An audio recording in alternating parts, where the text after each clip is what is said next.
Okay. We appear to be live. Yay. Okay. So we're going to do the hidden power of the Bible, but first, let's do the housekeeping. And all the housekeeping is me reminding you that we are Creative Life Spiritual Center. Website is creativelife.org. Constant contact email, info@creativelife.org. Each one email a week tells you what's going on for the week and the month, and the hot things are hot. So, quick here now means it. Yeah, it's also a blind CC, so nobody will see your email. You won't end up on anybody else's email list because of us. And then let's do the social media merely from the standpoint of we do not monetize it. We don't want to deal with the ads any more than you do. So we ask you instead go like, subscribe, follow based on which platform you're on, and then engage with the individual post by reacting, commenting, and sharing. It bumps us in the algorithms, more people see our stuff. So a free and easy way you can support the center. That's it. All it costs you is a click. And we are Creative Life Spiritual Center or Creative Life Spark, and I'm running Rev Ryan across the social medias that I am on. All right. So, Hidden Power of the Bible. I like to point out, not a very big book, and the Bible is. So he is only picking out what he thinks is the most relevant, which is mostly the teachings of Jesus. We have spent a good bit of the book. I think we're just maybe slightly over halfway through.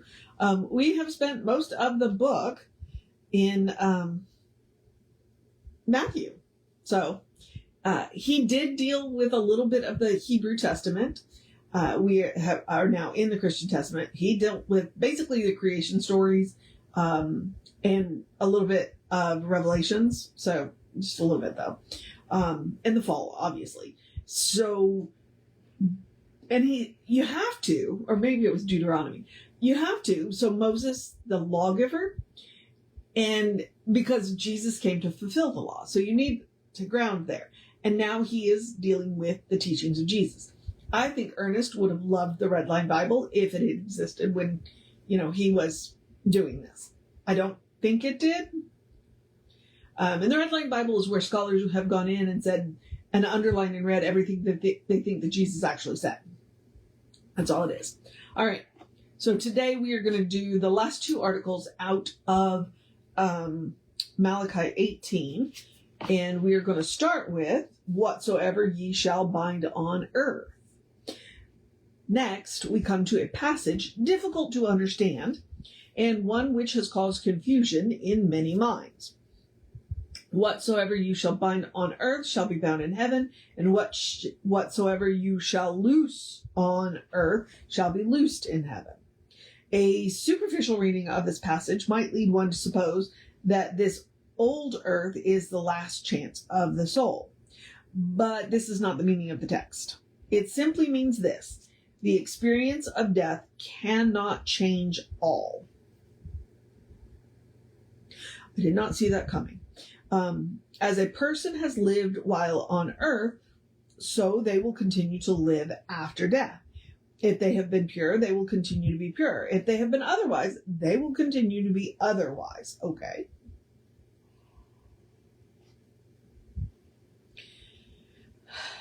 False experience will continue until the lesson is learned, until the soul turns from that which hurts to its greater good.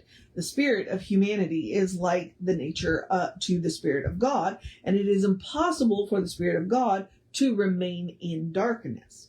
The next life is a logical continuation of this one and could not be otherwise. All right. So if you wondered what Ernest believed about the afterlife, he just told you. Whether that's what the passage means, I don't know. But Ernest is taking it to mean that, and Ernest just told you what he believes about the afterlife. So, who you are in this world is who you are going to be in the next world. Get your act together now. But the good news is that you will not remain in darkness forever. So even if you think you are now, you can get out of it, because even if you don't get out of it in this life, you'll have time next time. So, not that he believes in reincarnation, because he doesn't believe we come back here. Exactly. But he also says he doesn't know.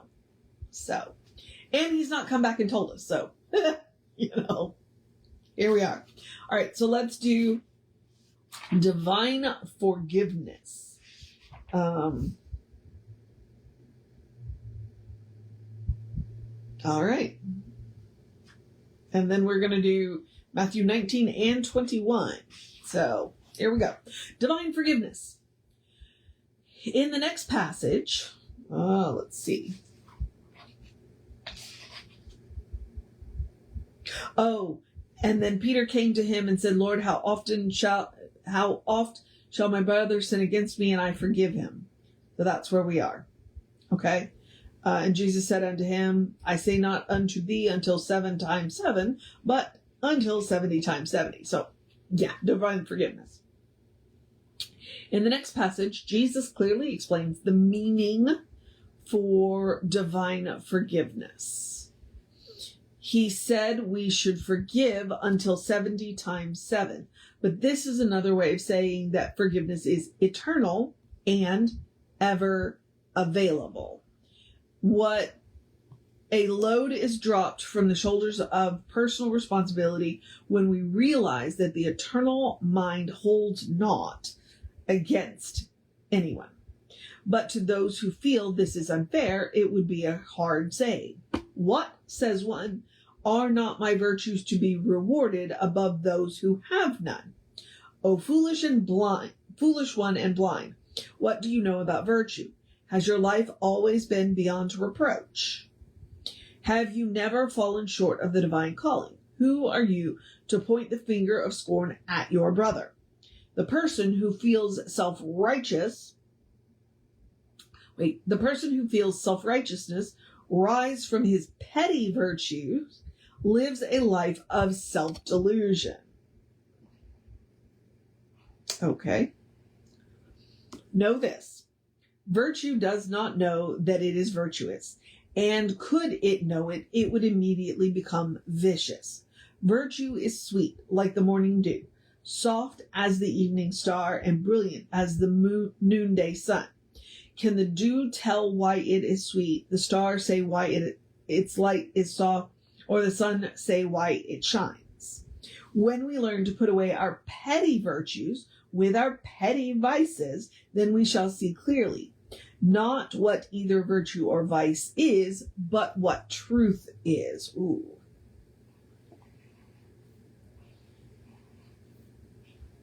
The mind which condemns understands not the truth of being, and the heart which would shut the door of its bosom to the one who is mistaken strangles its own life, closing its eyes to a greater vision. The greatest life is the one which includes the most. Not that we foster vice or place a premium on wrongdoing, but that we understand the frailties of human nature and learn to overlook much. To them who loves much, much is forgiven. And that's hard. That's hard. And that's one of those things whenever we talk about forgiveness work, I always like to remind people that just because you forgive does not mean you have to give access. So, because, there are a few people in my life who I have absolutely forgiven. Now, there are a couple that I haven't, and that's my own issue, so, but just because I have forgiven that person does not mean I will allow them access to me. And that's what people forget. And I'm coming at this from the standpoint of, however many hundreds of years, thousands of years, of the church telling women that they have to forgive their abuser and let them back into their life. Generally, I'm talking about husbands. So, I do say the best apology is changed behavior, but if you have been in an abusive relationship and you have left that relationship and you choose to forgive that abuser, that does not mean you have to give that abuser access to you, even if their behavior has changed. You don't ever have to see that person, talk to that person, let that person communicate with you in any way. And that is what people forget about forgiveness work. Forgiveness work has very, very, very little to do with the other person and everything to do with you. It is about setting down a burden that is too heavy to carry. That is what forgiveness work is. So, what Jesus is reminding you is you don't have to carry that. Now, should that person come and ask for your forgiveness and you choose to give it, again, you can choose to give that forgiveness and still deny them access to you. You can look them in the eye and say, I forgive you for what you have done, but I don't ever want to see you again. Okay? And that's what people forget about forgiveness work. Forgiveness work is not soft. It is not. It is about putting down a burden that you shouldn't have had to carry in the first place and moving on. And whether you choose to allow that person back into your life, that is up to you. And you do not have to. So what Jesus is saying is, yes, forgive. Forgive. Because we are human and we make mistakes. But he never said you had to let him back in your life. He never said that. The church did. But Jesus didn't. So let's listen to Jesus and forgive, because most of the time, the burden is not worth carrying. And as for the one person in my life that I have not forgiven, I can't even tell you that. Obviously, it is not a person in my life. It is a person I don't ever want to see again. And I do still think of with a little bit of animosity, which tells you that I haven't really forgiven them. So, but I very rarely think about them. It's only in this situation where I am talking about forgiveness and reminding people, just because you have forgiven doesn't mean you have to allow them back into your life. So, my point is, Jesus said to forgive. Put the burden down. Do not continue to carry it. He never said you had to let him back in your life. And that right there makes forgiveness work a whole lot easier. Because you realize that just because you're forgiving doesn't mean that you're forgetting, and it doesn't mean that you are going to allow them back into your life. Okay? So that I am hardcore on that when it comes to forgiveness work. I am hardcore on that. So, all right, beloveds, I'm going to move on to the process of my day. So I'm going to remind you, I'm going to encourage you. There we go. I'm going to encourage you to have a great day, a wondrous day, a fantastic day, a magical day, an enchanted day, a wonderful day, an awesome day, an amazing day. And as we move towards fall, I'm going to remind you it's going to be 100 degrees all week this week. It's going to be between 98 and 99. So please be aware of the heat. Drink plenty of water. Stay out of the sun between, I think they're telling us between 1 and 7. And that's really where the bulk of the heat is. Because like I was seeing that at 11, it's still going to be 88 degrees. Okay, that's fine. But once we get 3 o'clock where it's going to be 98. So be aware of that, please. So drink plenty of water day. Stay out of the sun between 1 and 10 day. Be very aware of the heat day.